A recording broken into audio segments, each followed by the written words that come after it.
Number 2 in the WaterBear How to Play a Festival series is all about how to get on a festival stage and how to make the most of it.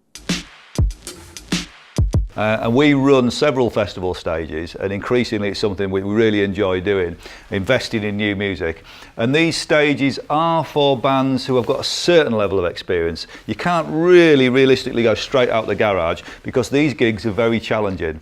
And in today's video, we're going to look at the types of challenges that you face on the festival stage and just make sure that you're ready for it. My questions to you are, have you thought about how you're going to get on the stage, and have you practiced doing gigs with no sound checks whatsoever?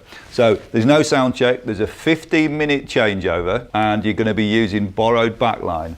The normal setup on a festival is the cabs, these things, are there and they're set for the whole day unless you're the headliner. Even if you're on one of the big stages, often you have to use the gear that's there. And of course, if you're travelling to another country, you can't really put that in your hand luggage. But most of us bring our own heads, plonk them on the top, but we've got to do it quick.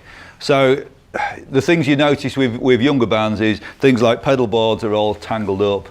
When you've got 10 minutes to go and everyone's screaming at you, and you've got a band coming off at the same time you're coming on, you have to have everything ready so it plonks down. The power for your pedal supply needs to be worked out. I tend to run things off batteries. It's amazing how much time that saves. I use big old batteries. But you know, where's the power supply on the front of the stage? Where's your lead going to go? Do you need to tape it down? Stuff like that needs thinking through carefully. So the changeover on a festival stage, we know that's very short. It can be as short as 15 minutes or even less. So the actual way you get on the stage and the order that the band gets on stage is really important, because if it's a bit shambolic, it kind of sets the whole show off on this kind of unconfident footing, which is hard to recover from. One thing that might throw you on your first festival gig is the fact that you're playing in daylight. So if you're a guitar player or use any type of technology, sometimes you simply can't see the screen or you can't see the LED lights on your pedals. If it's a sunny day on your pedals, you just can't see what's on or off, and the whole gig could be a total disaster. So you might want to do something like get a little bit cardboard screen, stick it above your pedals so it's in shade. Tuning is going to be really important on an outside gig because you've got wind blowing at you, you've got temperature changes, you may have some lights if the power can's giving out a bit of heat.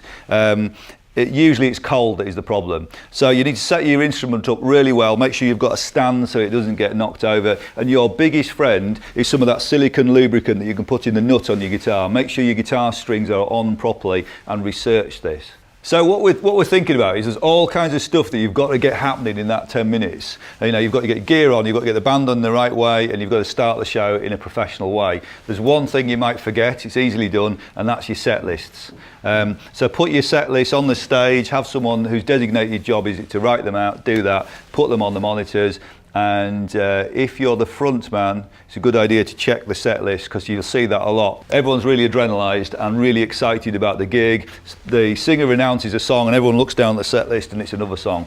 It's a rookie mistake, but you see that quite a lot. So one of the skills we're developing is really this one of planning ahead and leaving nothing to chance. So I would also suggest that you actually practice what you're going to do if there is a disaster on stage. How are you going to cope if a guitar lead goes down, bass goes down, something happens with the snare?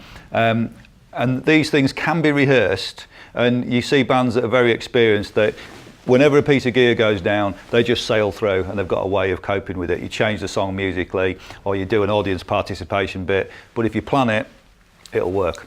And my last and most important tip for playing a festival is to understand that the way you get on the stage and the way you get off and the gaps between the songs are really important. They're just as much part of the set as the actual playing the music. So if you followed all that and you're confident about getting on stage, getting off stage, being in tune, having a great gig, all we've got to concentrate on now is the music.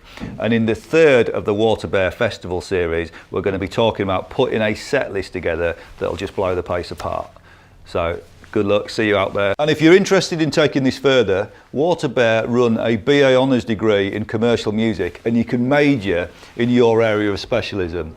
So you can study everything from social media to performance to the history of music, to mixing, mastering and recording. But as well as that, you can spend 25% of your degree focusing on the area that interests you most, be that playing or be it tour management. And if you are interested in tour management and live sound, it will be you that will be running these stages in 2019.